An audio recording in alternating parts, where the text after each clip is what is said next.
Oh, I saw your question on the discussion board. You want to factor this expression here.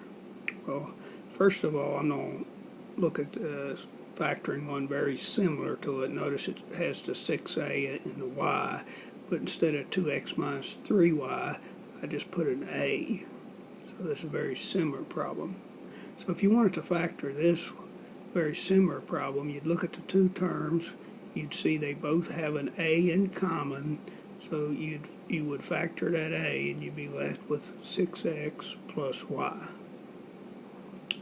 If that makes sense to you, then think of that, replace a with 2x minus 3y. So come back to the original problem here. What's these two terms have in common? Well, 2x minus 3y. And so you want to factor that, and then you'd be left with 6x plus y. So it's, how you factor this one is very similar to the one you're asking about. Hope this helps.